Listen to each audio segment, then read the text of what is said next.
This is Rob Tebbutt for Boxing Social. Oh, you're so happy. I'm very, very happy to be joined by Eddie Hearn in the immediate aftermath of Dave Allen's stunning third round knockout win over Lucas Browne. Eddie, was it good for you? It was very good for me. It was better for you, but Paul Smith just said then, if any world-class fighter threw that body shot, everyone would be going, that was fucking what a shot. I don't know whether it was luck or it was worked on. Darren Barker told me they've been working on that shot a lot. I'm so pleased for Dave Allen, mate. I mean, especially after the Chisora fight, I was thinking, please, because obviously the Gashi fight was terrible, and I was so glad I didn't headline with that. And obviously Dave, it was up to him, and the place just went nuts for him. The reception after was just incredible, and it's just amazing what he's achieved, sort of in and out of the ring, to be honest with you, because I think he's improving a lot as a heavyweight. But there's a lot of people like in the sport who are a little bit snidey about Dave Allen, they don't think that he deserves this, and they're probably right. Like in terms of what others have put into the sport, and they never got this. But it's tough because it's just the way that business works, and it's the way that promotion works, it's the way that numbers work, and he draws numbers, and that's why he's got it. And because I like him, I've got a soft spot for him. That's why, So people are definitely right in the respect of there are people out there who might deserve it more, but they haven't touched me or the public in the same way. Do you understand? So I'm just really pleased for him. It's made his life tonight, and not just emotionally, but financially as well. He's going to walk into another big payday. He's in a position that he never ever thought he'd be, and I like stories like that. I like, in a week where really it's been shit for the sport of boxing, I like nights like that where Dave Allen can go away and feel the way he will feel off the back of tonight. Who knows how long it will last? He's experienced a lot of downs in his life, a lot of lows. Hopefully that will give him enough in his life for many, many highs and much happiness. Where next for Dave Allen? Obviously we saw him in the ring afterwards, tongue-in-cheek, calling out Joshua for shooting the first thing. It's fair to say that's not going to happen. Where next for him? Is it going to be a David Price, Derek Chisora, someone like that? Yeah, I'd like to see him fight David Price, and to do it on July 20 in here, You're not getting booed, that's strange. Well, kind of, it's a mixture. I'd like to see him box July 20. I think David Price is a great fight. It's another 50-50 fight. All these fights are risky. So if you're Dave Allen, what do you do now? Do you say to yourself, do you know what? If I can beat David Price, if he beats Price, I'm going to put him in with Parker, Povetkin. And we may laugh about that, but that's like the natural step. So what do you want to do? Do you just want a giant payday? Because I could probably stick you out in the States. Or if you believe you can beat Price, you've got to almost back yourself now. You know what I mean? Milk in the applause. Yeah, well, it doesn't happen very often. So, we've got to sit down, and he needs help, he needs advice, because he's never been at this level before. Do you know what I mean? Quick rundown through the rest of the card. Chisora Gashi was not a good fight. No, it was terrible, and I can't believe Senad Gashi. I mean, it's hard to criticise the guy, he's getting in there, but this is a guy who we saw fight Takam and stand in the middle of the ring and trade for 6 rounds in a war, and he just ran all night. I don't understand what he was doing, and he kept looking at me, and I was saying in a fight, what the fuck are you doing? As brutal as it sounds, it's not what you pay your money for. Me, the fans, and I feel sorry for Chisora. I mean, Chisora probably could have done a little bit more, but it didn't suit him, the style at all. So that was disappointing. I thought Josh Kelly was outstanding early on, hurt his hand quite badly late on, and fair play to Ranowski, stuck in the fight. I thought Joe Caldina was absolutely spectacular tonight. I thought it was a standout performance. I thought he showed that he's ready now, in my opinion, for European and beyond. I thought Conor Benn boxed really well. Nikita Ababi was great. Shannon Courtney, frustrating, but got the rounds in. Sam Hyde, big KO win.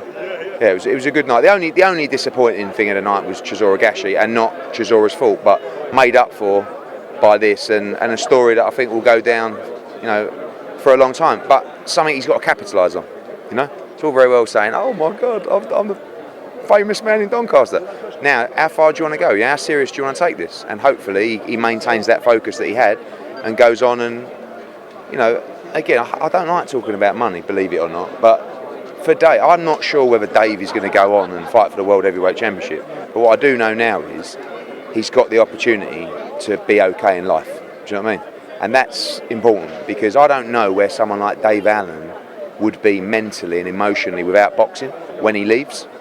So I know now that after nights like Nick Webb, but especially after nights like this, he will have enough peace in his heart to live well. And hopefully he'll have enough money in the bank to live well as well. And they're the two most important things. Final word on tonight's card. Josh Kelly, you mentioned the hand injury later on in the fight. Early on in the fight, I think murmurs around ringside was potentially a little bit style over substance at times, took his time in spots where maybe he could have got Ranowski out of there. Obviously now he's picked up a cut. Is that going to be a problem for June 1? Yeah, it will be. Will be a problem. But, you know, it's Josh's style. He's going to do things his own way. He's very eccentric. You know, he doesn't want to be the traditional fighter. He wants to be different. He wants to be a little bit quirky, and he'll do that. But look, he's had 9 fights. You know, all these guys, Caldina the same. What's he had? 9 fights, something like that. They're babies in the sport. But I believe Kelly's a top fighter, and again, I thought Caldina was excellent tonight. Saw Dillian Whyte's fight with Whyte-Rivas announced. I think mixed reaction on Twitter is probably a fair thing to say. Yeah, I think anyone who knows their boxing says, what a fucking great fight, and anyone who doesn't goes, who? So we've got to show people who, because there is a lot of people who don't know how good that fight is. But I think there's enough boxing people that know that is an outstanding fight. Revis is a very, very dangerous fighter. He was like a mini Mike Tyson. He just knocked Bryant Jennings out on ESPN in the 12th round. He's ranked top 10, I think, with every governing body. He's coming to win. It's a massive banana skin for Dillian Whyte, and it'll be an outstanding heavyweight fight on a massive card. Is it a little bit too early to be thinking about undercards for that? No, I mean, I'm thinking about it already. You know, we know that because Revis isn't a household name, the undercard's got to be sensational, and it will be as well. We've got a lot of big fights to get out this summer, and that card's going to be stacked. Just try and push through with a couple of things because we're losing light. Luckily, Boxing Social provided me with this lovely light. We did a deal, it goes off at 11:30, so... Alright, okay, well, I'm going to try and whiz through this. Are you signing Devin Haney? By the way. Am I? Signing Devin Haney? There's some talks going on. I think everybody's trying to sign Devin Haney. So I'd like to think we're in the race. He's an outstanding talent, and obviously in a division where, you know, in a division where... So I lost my train of thought. A division where we're well equipped with Luke Campbell in the WBC. If Luke Campbell doesn't fight Mikey Garcia, it could be Devin Haney next. So he's in that mix to fight everyone. He's an outstanding talent. He's up there with Teofimo Lopez and those guys as the top American talents coming through. So Devin Haney's exactly the guy we'd love to get.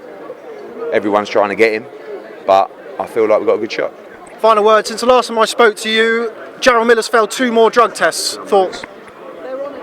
I was going to say something really bad there, but I won't say it. But I can't believe it, to be honest with you, because you know what? The couple of things that made things bad was he messaged me after the first test saying it's a joke.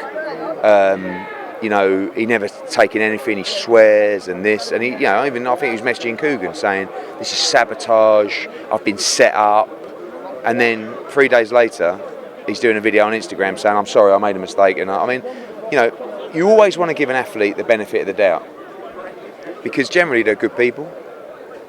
But for me, for someone that was trying to do that to AJ, not just a client but a mate of mine, it disgusts me because what he was trying to do was do damage to Anthony Joshua by feeding his body with illegal substances that will give him a physical edge. And I think that is absolutely disgusting. And some fighters test positive and they didn't know what they're taking. Some thought the substance was all right. Some thought they'd get a little edge. This guy has gone GW, whatever it is, HGH and then EPO. This is probably the worst form of cheating I've ever seen in the sport. I like this guy. Did like this guy. I gave him opportunities. I boxed him on 5 of our cards. I got him into a position to fight for the world heavyweight title.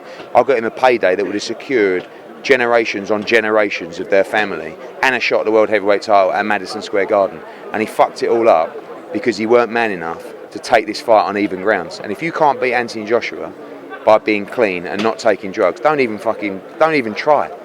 Because under VADA testing, you ain't going to escape. We will not allow Anthony Joshua to go into a fight where there's testing like this in process. Because what would have happened? People have died in that ring. You know, people get injured for life in that ring. And the way Anthony Joshua fights, the heart that he has, who knows, that could have been him. But what's it going to take? Someone going to die because someone was cheating, taking drugs? I mean, you know, it's beyond a joke now. I mean, and you know, AJ even said to me, fuck, can you imagine? Like, I would have just been pummeling him and he wouldn't have stopped. I said, yeah, and then what happens in round 8, 9, 10, 11? You know, in a brutal fight with big heavyweights. One guy's 24 stone, can punch and you can punch and you've got heart.